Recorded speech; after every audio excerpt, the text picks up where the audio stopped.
Et donc, bonsoir. J'essaie un truc nouveau, c'est une vidéo où je parle devant la caméra, ça c'est pas totalement nouveau, mais aussi j'essaie de voir, j'ai une idée bizarre de podcast, alors je sais pas du tout où est-ce que ça va aller, ni où est-ce que ça va finir, est-ce que ça va marcher, mais si ça marche, ça pourrait être intéressant. On verra ça dans quelques jours, dans quelques semaines. Là, je fais un peu un test en même temps. Donc voilà, je suis pas à mon endroit habituel pour filmer parce que l'hiver est là. Il est arrivé cette nuit à coups de vent violent venant de Sibérie. Il fait presque zéro cette nuit, alors que il y a 24 heures, il faisait 15 degrés. 15 degrés, c'était trop chaud pour la saison. Presque zéro, c'est presque trop froid pour la saison. Euh, et donc voilà, ouais, donc je vais dire beaucoup de et donc voilà parce que j'improvise totalement. Je sais pas si je vais éditer, en plus c'est pas très bien cadré. Et j'ai pas envie d'écrire ce soir, j'ai envie de parler. Ouais, aujourd'hui j'ai fait un cours qui parlait de sexisme au Japon. Et donc, le cours était très intéressant. Mes étudiants sont des étudiants de droit d'économie. Les étudiants d'économie, c'est un peu des étudiants qui vont devenir des employés de bureau la plupart.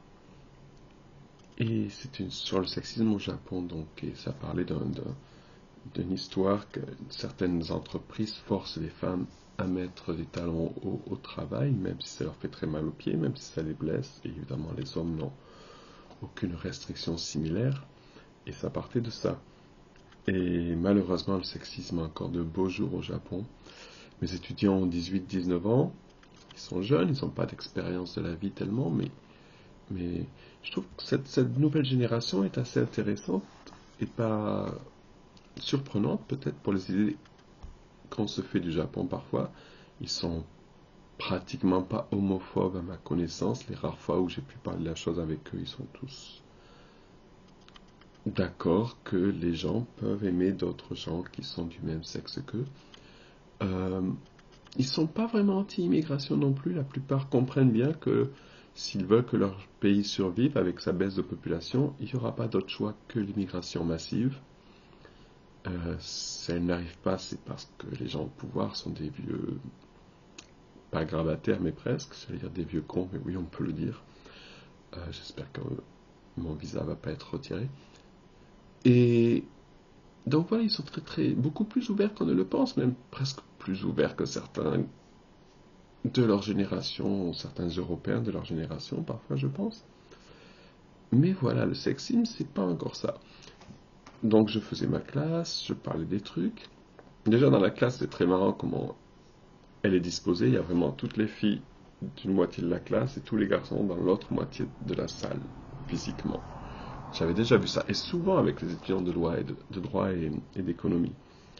Et donc déjà, c'est très... Au point que, il y a 2 3 ans, j'ai découvert peut-être à la fin du semestre qu'un garçon et une fille de la classe étaient en couple. Et même dans la classe, ils s'asseyaient à un bout et à l'autre de la classe. Chose que je ne vois pas vraiment par exemple, avec mes étudiants d'ingénierie, de technique et d'informatique. Il y a évidemment plutôt 80% de garçons, voire plus. Mais les filles sont beaucoup plus mélangées aux garçons. Peut-être parce qu'elles n'ont pas le choix parfois. Et les couples se cachent pas. Peut-être parce que les garçons sont très fiers d'avoir une copine, j'en sais rien. Euh, donc oui, vers la fin de la classe, donc la classe, on montre une vidéo, il y a du vocabulaire, j'explique des choses. C'est une classe surtout basée sur l'écoute et la lecture et l'enrichissement de vocabulaire. Ils ont un niveau quand même assez bon, hein, sans être exceptionnel. Et sur la fin de la classe, il y a une partie discussion où je pose des questions diverses et variées et où ils répondent comme ils le souhaitent.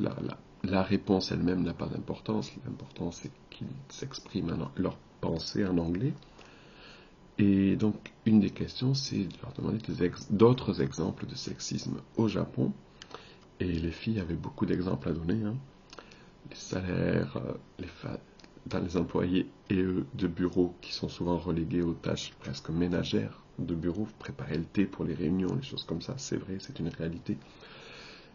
Et, euh, et voilà, et quand je viens demander aux garçons, silence. c'est une classe qui n'est pas très bavarde. Ces étudiants-là sont quand même plutôt pas bavards, mais justement les filles étaient très bavardes aujourd'hui, beaucoup plus que d'habitude.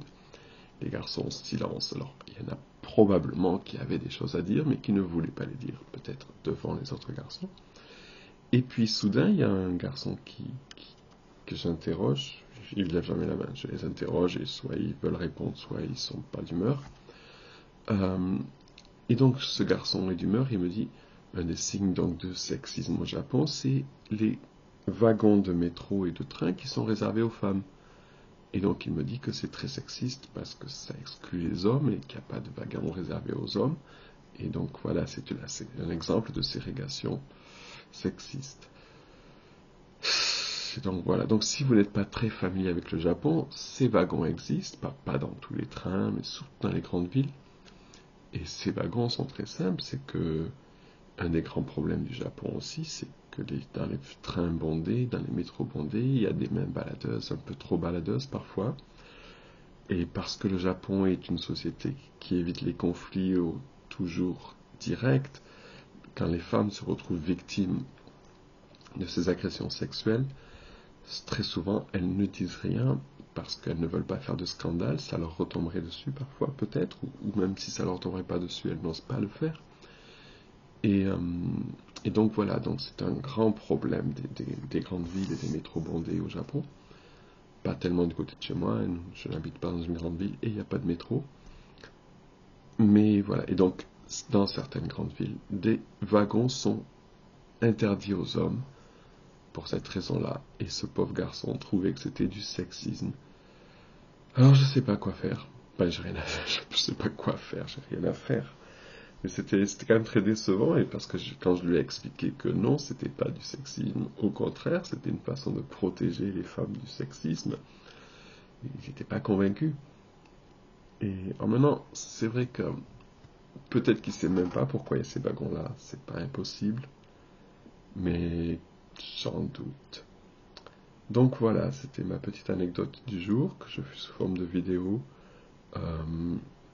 Pas dans les conditions habituelles, donc avec une webcam et mon ordinateur sur la table de la cuisine, avec la fenêtre de la cuisine derrière moi, pas dans ma pièce habituelle. On va voir ce que va donner l'image et le son. Et si ça marche bien, ça sera peut-être comme ça que je pourrais faire des podcasts, parce qu'avec ma caméra habituelle, c'est plus compliqué. Voilà, donc je vous laisse ici. Si vous voyez ça sur YouTube, vous connaissez l'histoire, il faut s'inscrire sur machin, comme ça vous verrez les autres choses suivantes. Si jamais j'ai réussi à transformer ceci en podcast, écoutez-le et abonnez-vous. Je sais pas du tout comment ça marche, donc c'est la première fois que je fais. Là, je suis en impro total. Techniquement, je sais pas où va finir ce son. Et voilà, c'est tout pour aujourd'hui. Peut-être à bientôt, certainement à bientôt sous une forme ou une autre, vidéo, son, texte. Et peut-être à bientôt sous ce format-là. Si. À bientôt, peut-être qu'un jour il y aura un jingle avec un générique de fin et mes commentaires sont très simples, ok? Allez, bye bye.